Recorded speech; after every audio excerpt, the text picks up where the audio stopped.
Hello दोस्तों, स्वागत है आपका फिर से मेरी एक रोचक कहानी में। उम्मीद करती हूँ पसंद आएगी। जब मैं मार्केट से घर आई तो मैंने देखा कि जीजू घर आए हुए हैं और मम्मी पापा के साथ बातें कर रहे थे।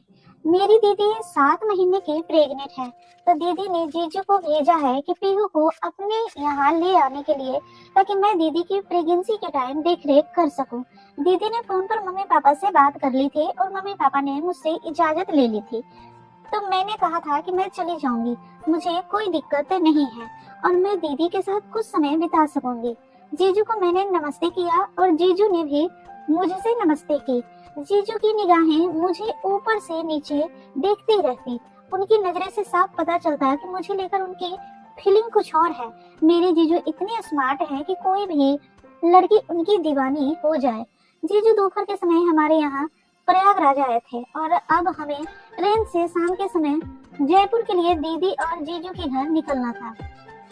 तो मैंने अपनी पैकिंग करते समय यहीं पे कर ली थी और मम्मी पापा ने कहा पीहू अपनी दीदी का ध्यान रखना। मैंने हाँ मन में गर्दन हिला दिया हाँ कहकर।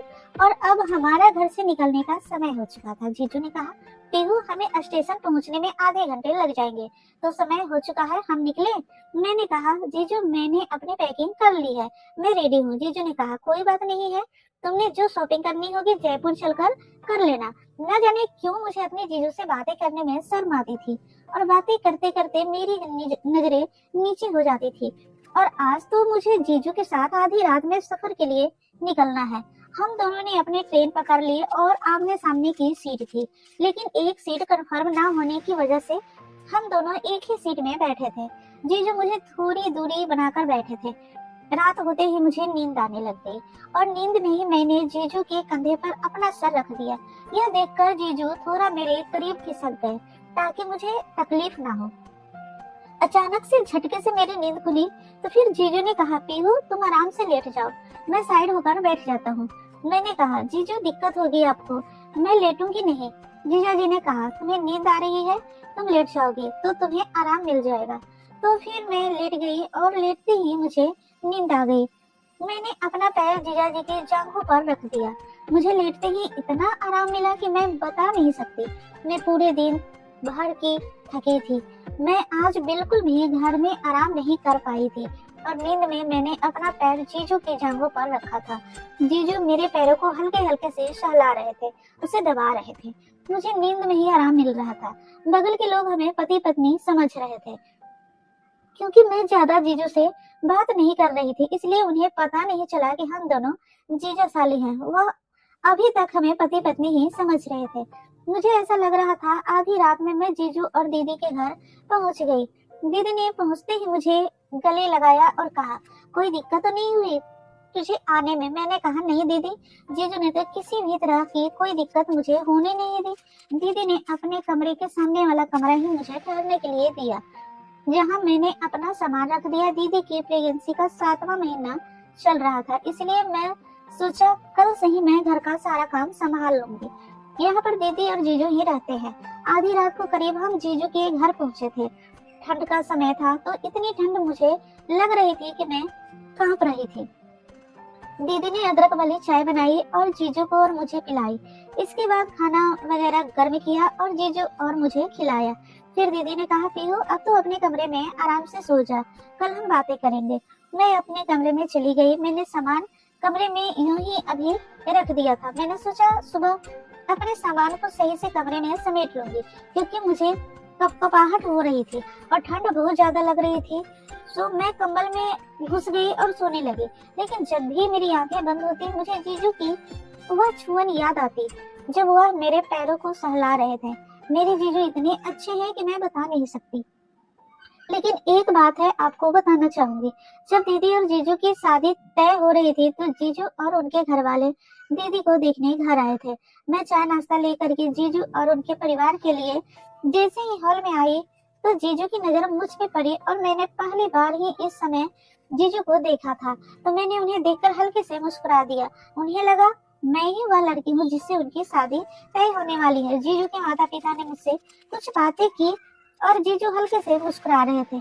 फिर थोड़ी ही देर में माँ ने कहा पीहू जाकर दीदी को बुला लो। तो मैं दीदी को उनके कमरे में बुलाने ले आई और बुलाकर हॉल में लाई तो जीजू को पता चला कि मुझसे नहीं, मेरी बहन से उनकी शादी की बात चल रही है। यह बात जीजू ने मजाक मजाक में ही मुझसे शादी की बात बताई थी। तो यह सुनकर मैं शर्मा गई थी। मुझे नींद नहीं आ रही थी। कंबल में गर्माहट के कारण मुझे अच्छा लग रहा था, लेकिन मेरे दिल दिमाग में न जाने क्यों जीजू का चेहरा घूम रहा था। ऐसा लग रहा था कि काश जीजू जैसा लड़का मुझे भी मिल जाए। कुछ देर बाद मुझे प्यास लगी। मैं उठ करके किचन की ओर जाने लगी। तभी दीदी के कमरे से कुछ आवाज आ रही थी। न चाहते हुए भी खिड़की की झिरियों से मैंने झांक कर देखा। दीदी और जीजू आपस में लिपटे एक दूसरे को चूम रहे थे।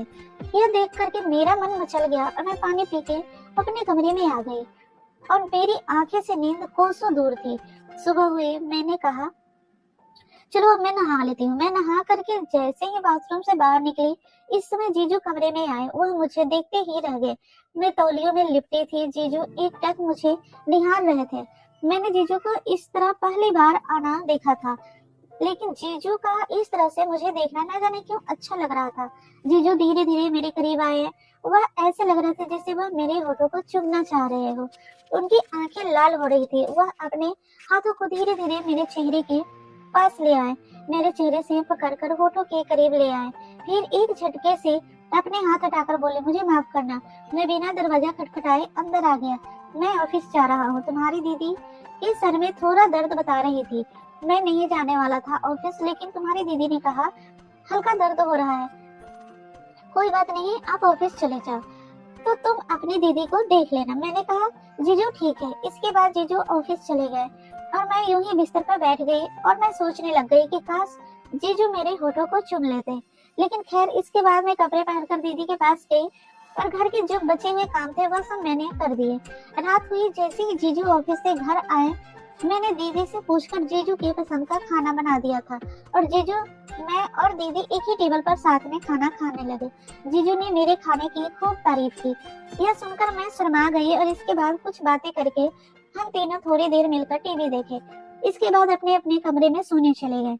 मेरा सर आज ना जाने क्यों भारी भारी सा लग रहा था और बिस्तर पर जाते ही मुझे नींद लग गई। जीजू थोड़ी देर बाद मेरे कमरे में आते हैं और मेरे करीब बैठ जाते हैं। वह मेरे बालों को सहलाते हैं। मुझे ऐसा लग रहा था जैसे मैं नींद में सो रही हूँ, लेकिन हकीकत में जीजू मेरे करीब बैठे थे और मेरे बालों को सहला रहे थे। मेरी आंखें खुली। जीजू ने कहा, पीहू तुम बहुत ज्यादा खूबसूरत हो। मैंने अपनी नजरें नीचे की हुई थी। मैंने उठने की कोशिश की तो जीजू ने कहा, नहीं पीहू, यूं ही लेटी रहो, मैं तुम्हें देखना चाहता हूँ। यह सुनकर मैं शर्मा गई और जीजू मेरे होठ को अपनी उंगलियों से मसलने लगे। मुझे अजीब सा नशा छा रहा था। जीजू भी नशे में लग रहे थे और मुझे लग रहा था कि जीजू मुझे बाहों में भर ले। जीजू मेरे होठों से होकर मेरे सीने को सहलाने लगे। मैं कसकसाने लग गई।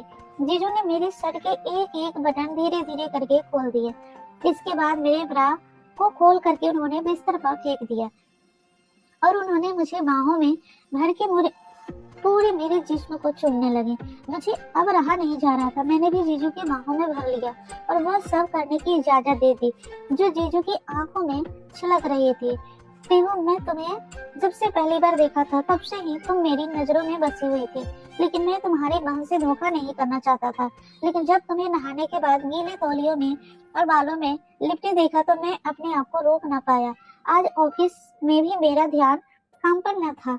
मेरे ख्यालों में तुम बसी हो। मेरे जीजू पूरे जिस्म को चूम रहे थे और कह रहे थे, आई लव यू पीहू, मैं तुमसे बहुत प्यार करता हूँ और मैं तुम्हें पा लेना चाहता हूँ। जीजू का एक हाथ नीचे था और वह मुझे जोर जोर से सहला रहे थे। मैं चाह कर भी कुछ न बोल पा रही थी। यूं लग रहा था मेरा शरीर बस जीजू की बाहों में फंसा रहे। आज मेरे साथ वह सब हुआ जो मैं भी चाहती थी। इसके बाद से हर रोज आधी रात को जीजू मेरे कमरे में आते और मुझे जी भर कर अपनी बाहों में भरकर प्यार करते। मेरे पूरे जिस्म को चुनते। न जाने क्यों मैं यह सब हर रोज जीजू के साथ करती रही, जो कि गलत था, लेकिन मैं पूरी तरह से जीजू की हो जाना चाहती थी।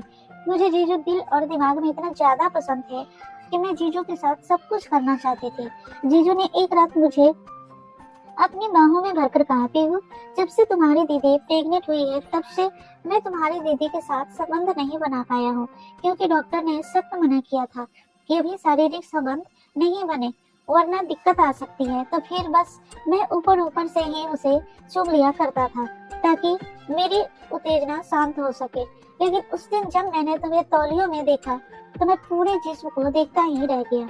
उस समय तो मुझे बहुत मुश्किल से मैंने अपने आप को रोक लिया, लेकिन इसके बाद मैं अपने आप को नहीं रोक सका। क्यों तुम भी मुझसे प्यार करती हो ना? यह सुनकर मैं जीजू के गले लग गई और कहा, यदि मैं आपसे प्यार न करती तो मैं अपना सब कुछ आपको कैसे दे देती।